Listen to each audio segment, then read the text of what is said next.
सुबह जो लोग उठते हैं अक्सर कमर दर्द की शिकायत कर। तो जब हमारी चीज़ें खुद ठीक नहीं है तो हम सुबह फ्रेश कैसे उठ सकते हैं। जो बंदा कुछ सॉफ्टवेयर का काम करता है, कोई कंप्यूटर पे काम करता है, 6-8 घंटे बैठा रहता है, तो अल्टीमेटली उसको फिर कमर में दर्द, थोड़ी सी कोशिश करने से हम इनसे बच भी। मैं सबको यही कहता हूँ कि जिसने अपनी कमर दर्द से बचना है, ऑलवेज सिट विद योर सीधी है, तो आप ये समझें कि आपको दर्दें ख़त्म होने के 90% चांस हैं। अगर आपका बैठने वाला काम है, सिर्फ 1 घंटे के बाद, पौने घंटे बाद उठें, एक चक्कर लगाएं, 2-4 मिनट। एक मसला जिसका हमने बारहा पहले भी बहुत सारे प्रोग्राम्स में जिक्र किया है, आज भी मैं जानना चाहूँगी हमारे अलिफ टीवी की ऑडियंस के लिए कि सुबह जो लोग उठते हैं अक्सर कमर दर्द की शिकायत कर रहे होते हैं, इसकी मेन रीज़न क्या है?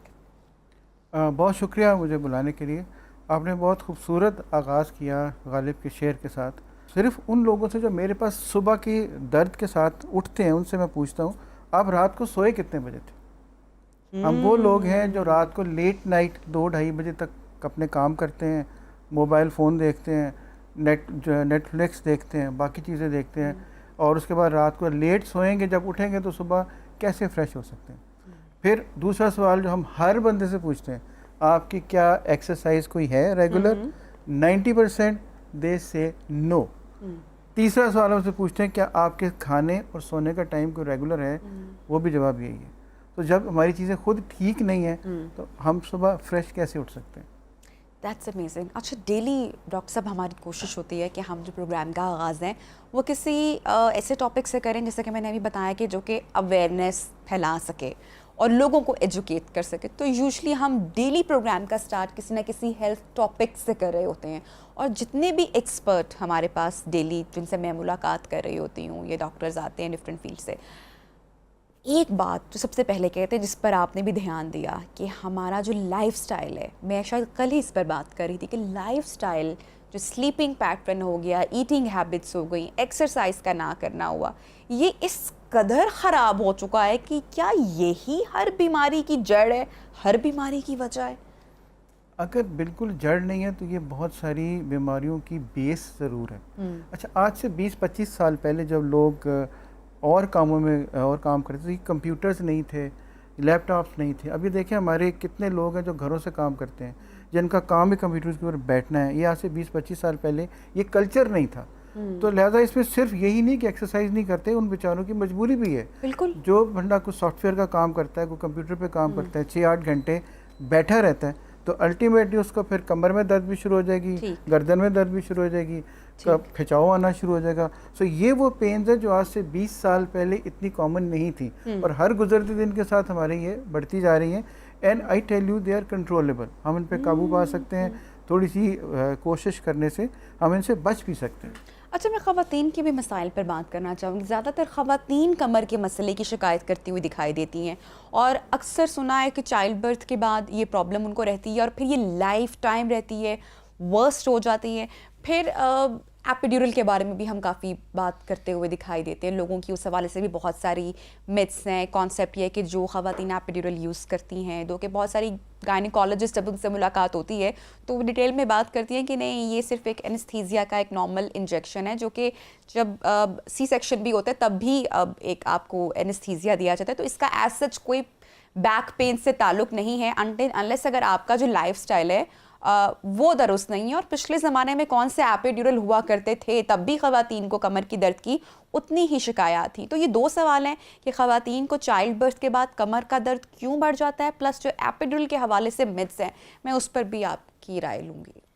देखें, चाइल्ड बर्थ के बाद हमारी बेसिक ख़वातीन जो उनमें से अक्सरियत की विटामिन, मुख्तलिफ विटामिन की डेफिशिएंसी है, लिहाजा उनकी मस्कुलर स्ट्रेंथ ही ठीक नहीं है। फिर हमारे पास जितने भी हम पेशेंट्स हमारे पास आते हैं, अगर उनका हीमोग्लोबिन लेवल देखा जाए, बाकी मसल्स की हालत देखी जाए, तो वो भी ठीक नहीं है। अगर कंटिन्यूस चाइल्ड बर्थ्स हैं, आपकी डाइट ठीक नहीं है, आपकी कोई एक्सरसाइज नहीं है, तो दर्दें तो होंगी। और उसका सिर्फ बचने का तरीका सिर्फ ये है कि आप अपनी डाइट, ये नहीं मैं कह रहा कि कोई महंगी चीज़ें लेके खाएं, जो घर में अवेलेबल है वही लेते रहें। और हर खातून जिसकी डिलीवरी होनी है या हो चुकी है, अगर वो 15 मिनट सिर्फ वॉक ही कर ले तो उसके सारे मसल्स भी बेहतर हो जाएंगे, ब्लड सप्लाई भी बेहतर हो जाएगी, दर्दें भी बेहतर हो जाएंगी और उसके बाद उसको जो ओवरऑल जिस्म में दर्दें होती हैं उसकी जो नोयत और शिद्दत है वो दोनों कम हो जाएंगी। ठीक है। अच्छा, लेटर ऑन लाइफ के हिस्से में जो ख़वातीन कमर दर्द की शिकायत करती हैं, बड़ी पुरानी दर्दें हैं, ये तो वर्स्ट होती जा रही हैं विद टाइम, उसको क्योर करने के लिए या उससे बचने के लिए किन चीज़ों का ख्याल रखना ज़रूरी है?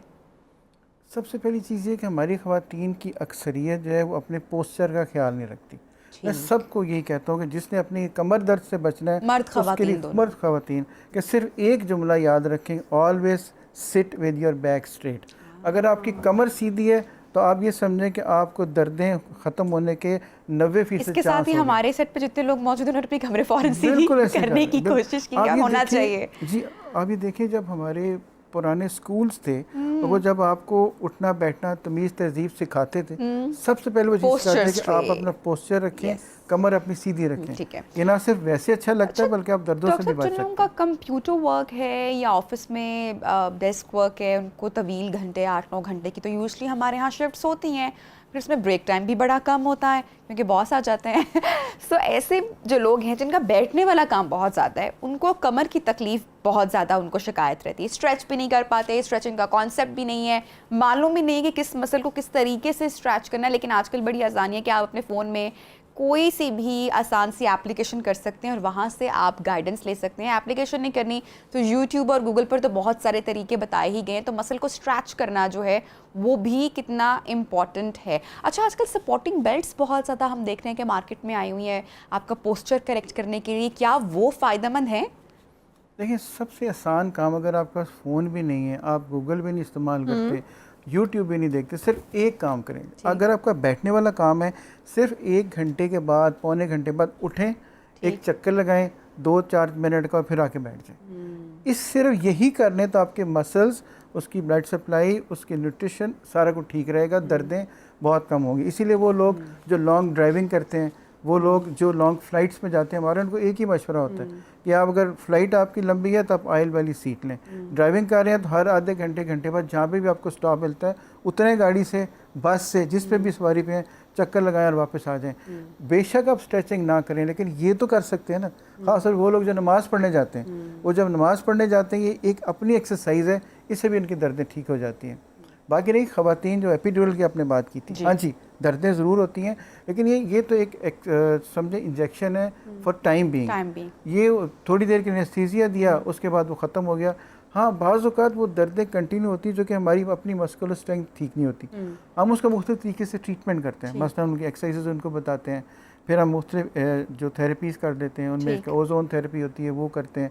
वो स्किन में एक छोटी सी जो वो ओजोन ऑक्सीजन लगाते हैं, मसल्स रिलैक्स हो जाते हैं, मसल ठीक हो जाते हैं, पेन बेहतर हो जाती है। So there are so many way जब अपनी दर्दें ठीक कर सकते हैं, बजाय उस एपिड्यूरल को कोसने के। हम आज के दिन को सोचें कि हम अगर थोड़ी सी वर्जिश कर लें, डाइट ले लें और थोड़ी सी दवाई ले लें, वी कैन बी बेटर।